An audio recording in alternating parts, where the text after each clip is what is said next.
There won't be many laughs this week because I never think it's funny when a fighter tries to fuck me over. But the verdict is in, and Vergil Ortiz's master plan to break his contract with Golden Boy Promotions was shot down by a federal judge in Nevada. I know many of you have been waiting for the details regarding all this bullshit, so it's time to finally give you the facts. Here's the timeline of how it all went down. I hadn't heard from Vergil Ortiz since his fight back in November, where he openly praised me for being a great guy and a great promoter.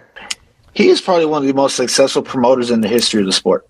And he has always been done right by me. I have nothing bad to say about him. I mean, he's gone out of his way. He texts me all the time. He's called me, he's FaceTimed me on Christmas. He does his job. I mean, everything that he's done, I think that he's done with good intentions with me. And I can't say anything bad about the guy. So everything was terrific, right? And his father even sent me this message over the holidays. Then, out of nowhere, Vergil served us with a lawsuit in January to get out of his contract. So who was behind this lawsuit? The worst manager in boxing, Rick Meridian. Rick demanded that Vergil get paid triple what we're contractually obligated to pay Vergil for the Boots fight.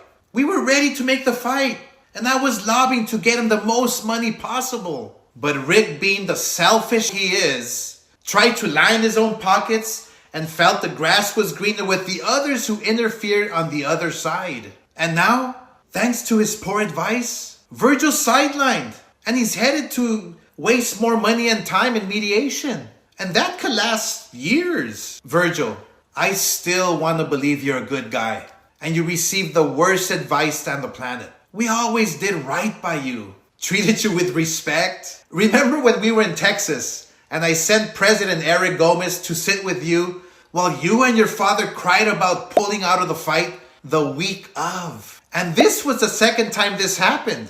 And still, we believed in you. I generously gave you $200,000. Did you forget about that? These are the facts, folks. Oh, and we had to constantly deal with your hothead father, who couldn't be less gracious or appreciative. And if you don't believe me, let me show you something, everybody. Here's a clip of the night before Vergil's last fight in November 2025, where his father got into a fist fight with a heckler, and my Golden Boy employees had to break it up while he was rolling around the floor of the hotel lobby shirtless. I mean, of course, my team was kind enough to protect you, Vergil, and begged the man your father assaulted not to press charges. Jesus Christ, this is what I have to deal with. And you're still this ungrateful? I protected you like family, and you turn your back on me? Vergil, I know the lies Rick is telling you, and how deep you're gonna keep racking up the legal bills and burning money.